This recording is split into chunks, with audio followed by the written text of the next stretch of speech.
पिछले हम लोग देखे थे हार्ट का कंडक्टिंग सिस्टम, याद है? ह्यूमन हार्ट को खुद ह्यूमन हार्ट धड़काता है। ठीक है, याद करो, SA node, AB node, bundle of His Purkinje fibre.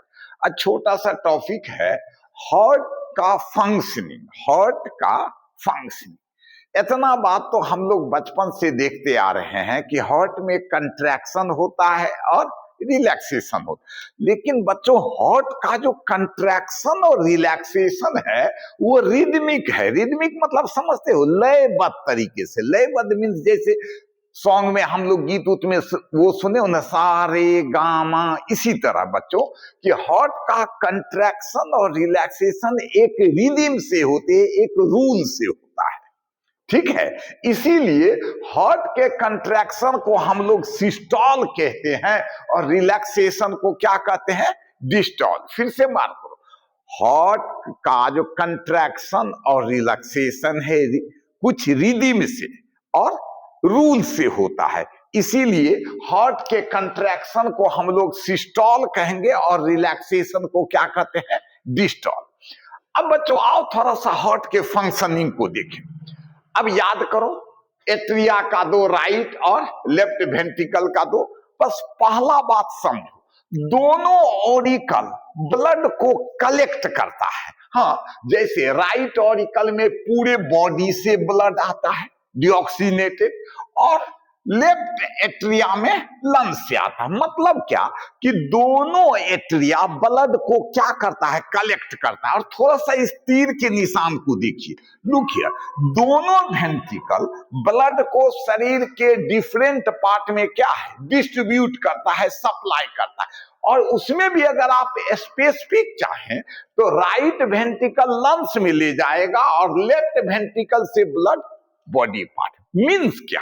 Simple सी बात है कि दोनों एट्रिया राइट और लेफ्ट ब्लड को कलेक्ट करता है और दोनों वेंट्रिकल ब्लड को बॉडी के डिफरेंट पार्ट में डिस्ट्रीब्यूट करता है। अब हम सवाल है कैसे, हाउ इट पॉसिबल, और वो भी लयबद्ध और सर्टेन रूल से।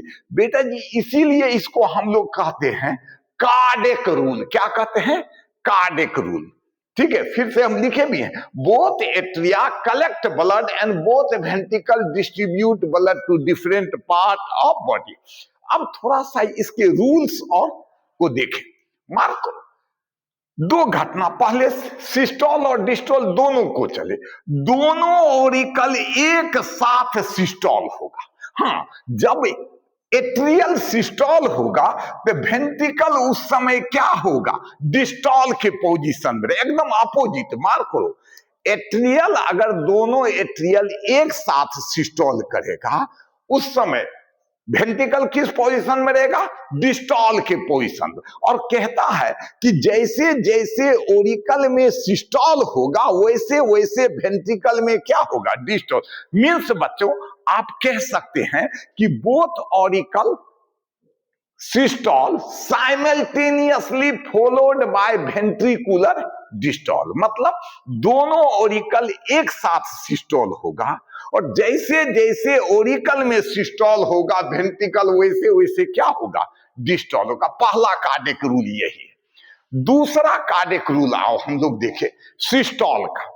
एट्रियल सिस्टोल और वेंट्रियल सिस्टोल ऑलवेज अल्टरनेट होगा, और वो भी रेगुलर वे में, नियमित, और कभी भी एक साथ नहीं होगा। मतलब नेवर ओवरलैप, कभी भी वो ओवरलैप नहीं करेगा।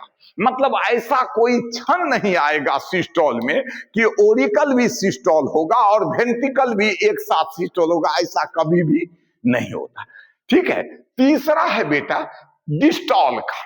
एट्रियल डिस्टोल और वेंट्रियल डिस्टोल पार्शियली ओवरलैप, पार्शियली मतलब आंशिक रूप से ओवरलैप करता, मतलब एक साथ होता है, जिसे हम लोग क्या कहेंगे? Joint diastole. बस यही तीनों नियम को ब्रेन में रख के हम लोग कार्डियक साइकिल की ओर मूव करेंगे। मार्क करो, पहला रूल्स क्या कहता है? ओरिकुलर सिस्टोल और वेंट्रिकुलर सिस्टोल। ओरिकुलर, दोनों ओरिकल्स एक साथ सिस्टोल होगा फॉलोड बाय वेंट्रिकल डिस्टोल।